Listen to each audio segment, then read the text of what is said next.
ইন্নাল হামদালিল্লাহ ওয়াসসালাতু ওয়াসসালামু আলা রাসূলিল্লাহ আম্মা বাদ।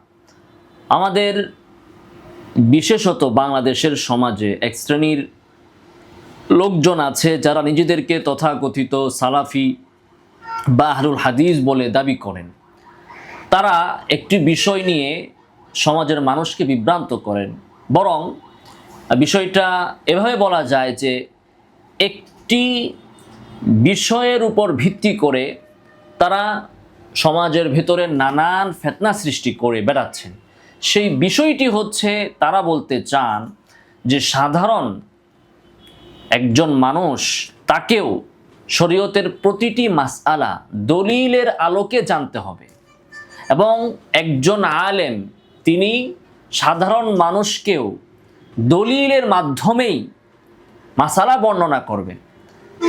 এই বিষয়টি শুধু অসম্ভব নয়, বরং এটা অবাস্তব, অকল্পনীয় এবং যার ভেতরে সাধারণ কমন সেন্স আছে সেও বুঝবে যে এটা কতটা অন্তঃসার শূন্য একটি কথা এবং একটি থিওরি।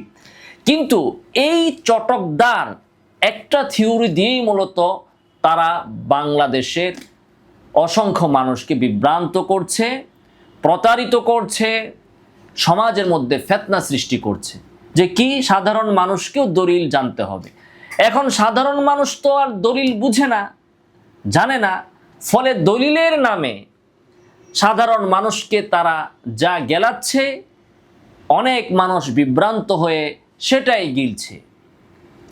পৃথিবীতে আজ পর্যন্ত কোনো আলেম, কোনো সালাফ, কোনো মুফতি, কোনো মুজতাহিদ, কোনো সাহাবি, কোনো তাবিঈ এই দাবি করেননি যে একজন সাধারণ মানুষকে দলিল সহ মাসআলা জানতে হবে এবং আলেমকে সাধারণ মানুষের সামনে দলিলের আলোকেই মাসআলা উপস্থাপন, দলিল দিয়েই। প্রত্যেকটা মাসআলার তো অবশ্যই দলিল আছে, দলিল থাকতেই হবে। আলেম তিনি দলিলের ভিত্তিতেই কথা বলবেন, কিন্তু সাধারণ মানুষের সামনে দলিল বর্ণনা করতে হবে এমন কথা পৃথিবীর কোনো সালাফ বলেন নাই। আমি ইতিপূর্বেও বহু দেখিয়েছি যে তথাকথিত সালাফিরা নিজেদেরকে সালাফের অনুসারী মুখে দাবি করলেও বাস্তবে তারা যেটা করে সেটা হচ্ছে সালাফরা যা করেছেন সেটা তারা করে না, সালাফরা যা করেননি সেটাই তারা করে। তারা যা করে সালাফরা সেটা করেন নাই, সালাফরা যেটা করেছেন তারা সেটা করে না। তার মধ্য থেকে একটা বিষয় দেখুন, পৃথিবীর কোনো সালাফে কথা বলেন নাই যে সাধারণ মানুষকে দলিল সহ মাসলা জানতে হবে। তাহলে সাধারণ মানুষ সে ব্যবসাও করতে পারবে না, অন্য কোনো কাজই সে করতে পারবে না। সারাদিন তাকে শরীয়তের এই দলিল শিখতে শিখতে আলেম হয়েই তাকে মরতে হবে, অন্য কোনো কিছু করার আর তার সুযোগ থাকবে না। পৃথিবীর সমস্ত কাজ কারবার অটোমেটিকলি বন্ধ হয়ে যাবে। দেখুন সালাফদের দৃষ্টিভঙ্গি কি ছিল। কোনো কোনো সালাফ তারা বলেছেন যে মুফতি সে দলিল বলতে বাধ্য নন, দলিল বলতে তিনি বাধ্য নন এবং দলিল উল্লেখ করাটা উচিতও নয়।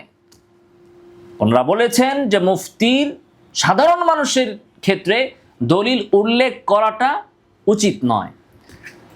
তার মানে এই নয় যে মাসালার দলিল নাই, দলিল না থাকা আর দলিল উল্লেখ না করা দুইটা দুই জিনিস। তো একজন সাধারণ মানুষ যিনি ভ্যান চালান, রিক্সা চালান, তাকে সহিহ বুখারী, সহিহ মুসলিম এই সকল দলিল বলে তার মাথার ভেতরে আলাদা একটা চাপ সৃষ্টি করা এবং দলিল তিনি বুঝবেন না, অনর্থক বেফায়দা তাকে দলিল শুনিয়ে বিভ্রান্তির পথ সৃষ্টি করে দেওয়া, এটা উচিত নয়। কোন কোন ফুকাহাগণ এই মত পোষণ করেছেন। বলবো যে এটা হানাফিদের কথা, না না, এটা শুধু হানাফিদের কথা নয়।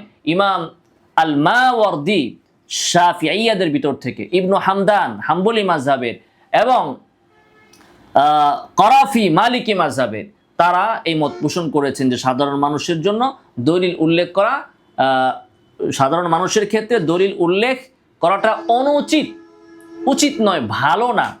ওনারা বলেছেন যে হ্যাঁ, যদি বিষয়টা এমন হয়, এই বিষয় নিয়ে দেশের ভিতরে একটা দ্বন্দ্ব চলছে, সংঘাত চলছে এবং কোনো কোনো আলেম এর বিপরীত মাসআলা ফতোয়া দিয়েছেন, সেক্ষেত্রে মুফতি দলিল উল্লেখ করতে পারে।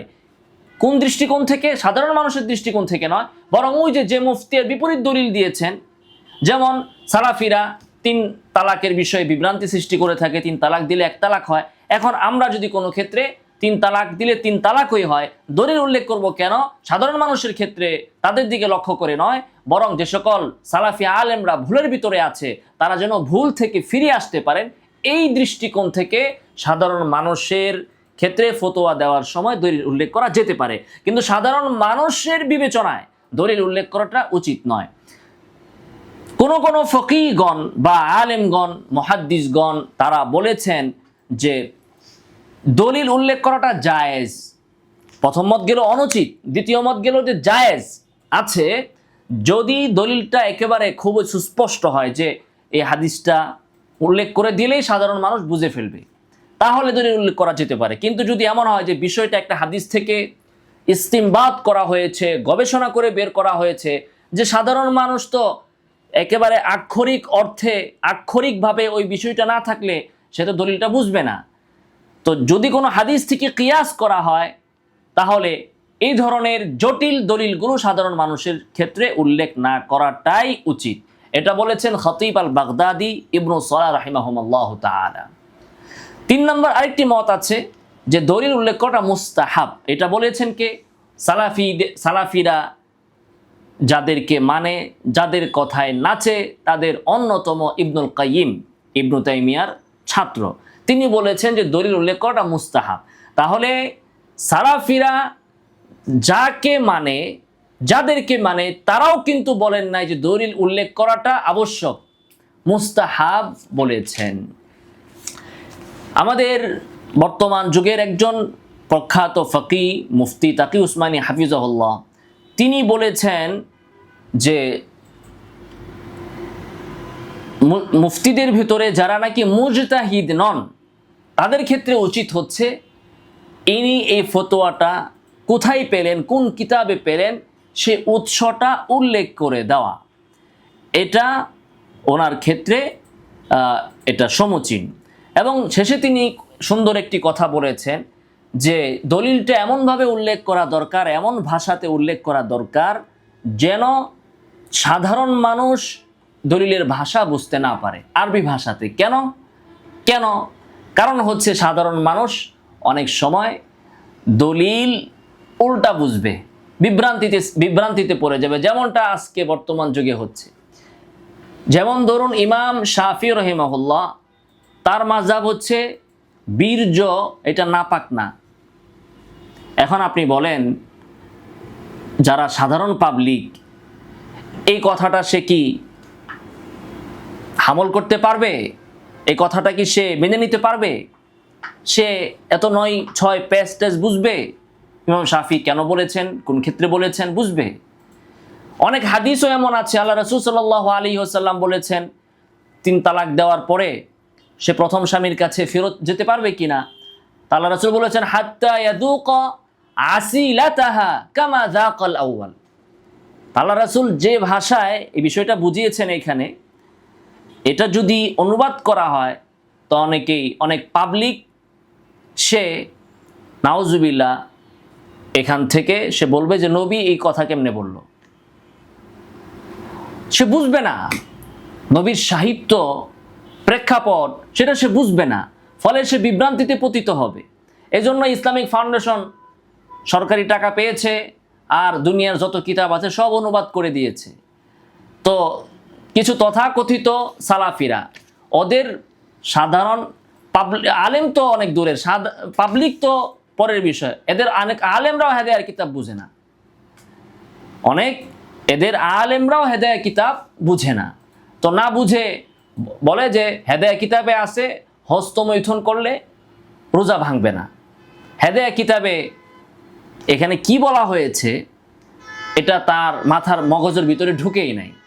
তো শুধুমাত্র অনুবাদ দেখে বিষয়বস্তু তো বোঝা যায় না। প্রত্যেকটা শাস্ত্র এবং প্রত্যেকটা ফন্ট বোঝার জন্য সেখানে পরিভাষা আছে, সেখানে কিছু ইঙ্গিত আছে, শাস্ত্রীয় বিষয় আছে। আপনি বাংলাদেশের সংবিধান 1-2 লাইন পড়ে সংবিধান বুঝবেন না। এখানে কি বোঝানো হয়েছে সংবিধানের পরিভাষা যদি আপনি না বুঝেন, একজন ডাক্তারি বইয়ের বাংলা অনুবাদ দেখে কিন্তু আপনি ডাক্তারি করতে পারবেন না, সেখানে বিভিন্ন বিষয় রয়েছে।